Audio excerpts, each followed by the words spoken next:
Hello सांग मैंने जय जगन्नाथ। तो सांग मैंने एसएससी तरफर आसला बड़ निजुक्ति जार कि भैकेंसी 3000 प्लस रोचे। सो कहीं भी वीडियो टी स्किप न करी तार डिटेल्स जाणी नियंतु जो थी कौन एप्लिकेशन फी तुमको दबाक पड़ोनी।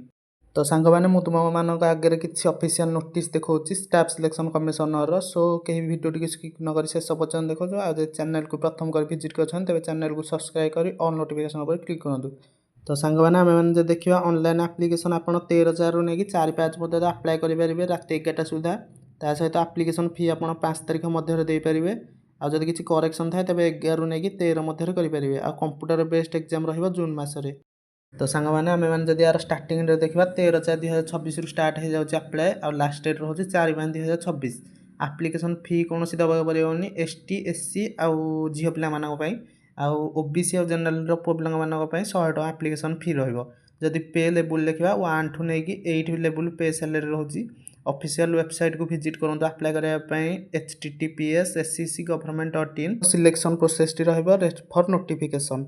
आम मैंने जब देखा ऑर्गेनाइजेशन एसएससी माने स्टाफ सिलेक्शन कमिशन तरफ यही भैकेंसी टी आसी कौ मैंने अप्लाई करेंगे ना ऑल इंडिया कैंडिडेट से अप्लाई करेंगे।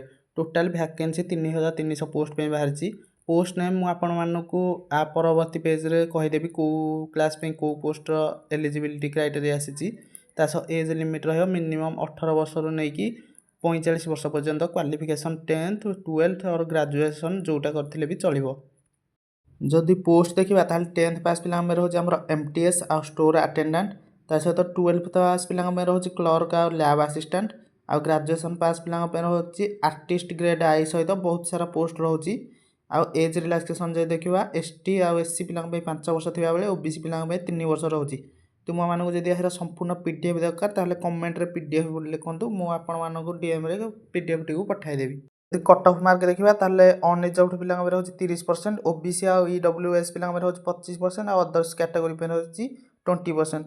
तो यहाँ था एसएससी भैकेंसी संपूर्ण डिटेल्स वीडियो। तो एमती इनफॉर्मेटिव वीडियो पाइबा चैनल को सब्सक्राइब करूँ, लाइक और शेयर करने को भूलु ना। Thank you.